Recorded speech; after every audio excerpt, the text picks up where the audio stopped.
Any non-trivial program that you write is going to be full of calculations. You're going to be calculating things like scores and prices and all kinds of things. And in order to do that, you need expressions and you need operators to build those expressions. An expression is essentially just a collection of operators and operands, which are the things that operators work on, that produce a result. So for example, if we had an expression like this, where we had 5 plus 2 times the absolute value of x, that is an expression. And the plus and the star, those are operators. Operators are simply symbols and functions that determine how expressions are evaluated. So, for example, we of course have the arithmetic operators. These are pretty common in almost every programming language. There's addition, subtraction, division, multiplication, and the percent sign may be something you have not seen before, but it exists in a lot of other languages like C and JavaScript and Objective-C and C++. It's the remainder or modulus operator. Basically, it gives you the leftover results of a division operation. So for example, 5 modulus 2 would be 5 divided by 2, but what's left over, so it would be 1. There's also the assignment operator. The assignment operator is the equals sign. So take an example. If we had two variables, x and y, and we wanted to add them together using the plus operator or the addition operator, we could then take the result of that expression and assign it to a third variable called result using the equal sign. If we had a variable named distance and we wanted to add a number to it, we could do distance equals distance plus 10. This takes the existing variable, adds 10 to it, puts the result back in the same variable. In fact, this is so common that there's a shorthand notation for doing this. You could write distance equals distance plus 10 the same way by just doing distance plus equals 10. And in C# that means take the variable and add to itself the number on the right-hand side. It also works, of course, for the minus, the multiplication, the divide, and the modulus operators as well. In addition to the math operators, there are also comparison operators. So for example, we can check to see if things are equal to or not equal to each other by using the equality check operators. The two equal signs together say, hey, is A equal to B? Do they have the same value? We can check for things that are not equal by replacing the first equal sign with an exclamation point. In this case, this says A not equal to B. And as you might expect, there are also operators for comparison testing to see if there are larger or smaller numbers. We can do things like A larger than B, A less than B, A larger than or equal to B, and A less than or equal to B. The logical operators, such as and or, allow you to combine more than one condition. So for example, the and operator we can use to see if A is equal to B and C is equal to D. You use two ampersands together, there's no space in there. You just put them next to each other, and that is a logical and operator. We can do the same thing for or. The or operator is just two vertical bars. So in this case, if A is equal to B or C is equal to D, then the code inside those curly braces would execute.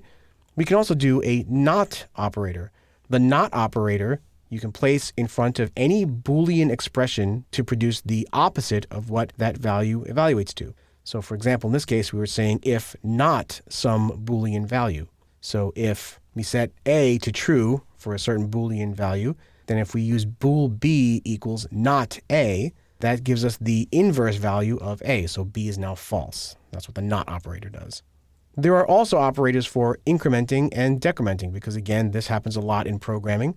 The increment operators are, as you might expect, the addition operator, where you simply take A and add 1 to itself. We've already seen how to reduce that down using shorthand notation to take the value of a variable and add a value to itself. But there's even a shorter hand way of doing this, because this is so common. So there's the plus plus and the plus plus operator postfix and prefix. So when the plus plus comes after the variable, that's postfix. And when plus plus comes before the variable, that's prefix. They both do the same thing. They both add 1 to whatever the variable is, but they do it in a certain way that's slightly different from each other, and we'll see why in just a moment. As you might expect, there's also decrement operators. So for A plus 1, we also have A equals A minus 1. And we've already talked about how we can do the minus equals operator, but there's also post and prefix versions of decrement as well, where you simply put two minus signs next to the variable rather than two plus signs. So what's the difference there? The difference is this. Suppose we had a variable whose value was 10. If we use this statement, console.writeLine, the value of a is, and using our string formatting, we put the value of a into that replacement curly brace expression there, the plus plus prefix notation would execute first before putting the value into the string. So in this case, the output would be 11 because a gets incremented before it gets put into the value of those curly braces. If we use the postfix notation, that increment would get done after the substitution took place. So in that case, the output would be 10, even though a would then be incremented and would be equal to 11. So that's the main difference between prefix and postfix increment. There's also type testing operators. There's the is operator and the as operator. And we'll learn more about these as we go through the object-oriented part of the course, but essentially what happens here is the is operator returns true if a given object is a certain type. The as operator takes a given object and converts it to another type if it's possible to do so. So let's just take a quick example, and I understand if you don't follow along right away with this, but as we get to the chapter on object orientation, this will become more clear. So suppose we had a function that takes an object, a generic object type. We can say something like if obj is the type of employee object. So the is operator will return true if the object is of type employee. And if that's the case, we can then use the as operator, which will convert the object to the type that we give it. And if it can't be done, it will return null. So in this case, we're taking the employee emp and we're saying obj as employee. So it's converting the object to an employee object, which we can then operate on. There's also an operator called the ternary operator. Now, most operators we've seen so far are binary operators. So for addition, for example, you have two operands. You have the two operands that are being added together. The ternary operator works a little bit differently. It actually has three operands, and it's written using the question mark and the colon. It operates as if it were a very compact if-else statement.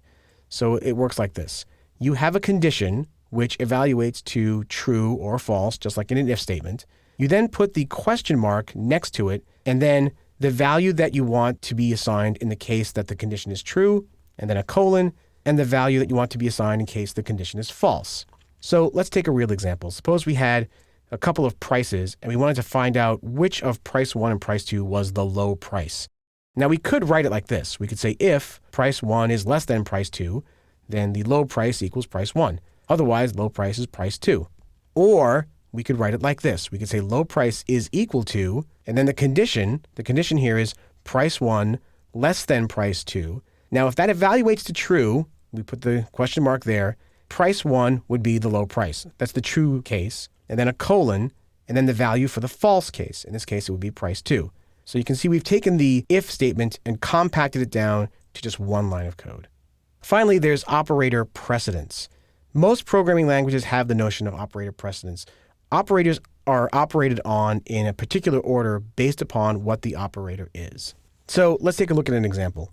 Suppose I had this expression. I have an integer variable named result, and there's a whole bunch of numbers being operated on. 2 plus 3 times 6 divided by 2. The temptation, of course, is to execute this expression going from the left and traveling to the right, just like you probably learned in school. And if you did that, you'd probably say, okay, well, 2 plus 3 is 5, and then 5 times 6 is 30, and then 30 divided by 2 is 15. So hey, the answer must be 15, right? Well, wrong. And the reason it's wrong is because those operators are executed in order based upon what the operator is. This is what operator precedence means. So that's actually wrong. What happens is the multiplication operator gets executed first because that comes first in the precedence order.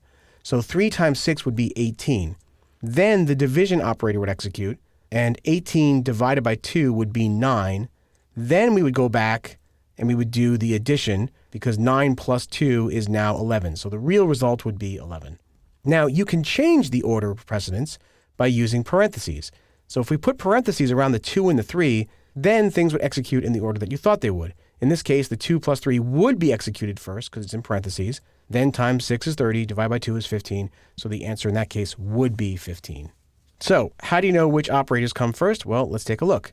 The operator precedence operates in a very predictable order. First, there's the multiplicative operators, which are things like multiplication, division, and the modulus operator. Next comes the additive operators, which in this case are plus and minus. Then there's the comparison and type testing. So things like greater than, less than, greater than, equal to, less than equal to, the is, the as operators. Then the equality tests come, so equal to and not equal to. That's followed by conditional and, which is followed by conditional or. Then the ternary operator comes, and then finally the last operator to execute is the assignment operator.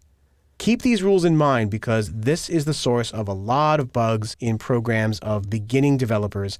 And once you realize that the operators execute in an order of precedence, this will save you a lot of headaches down the road.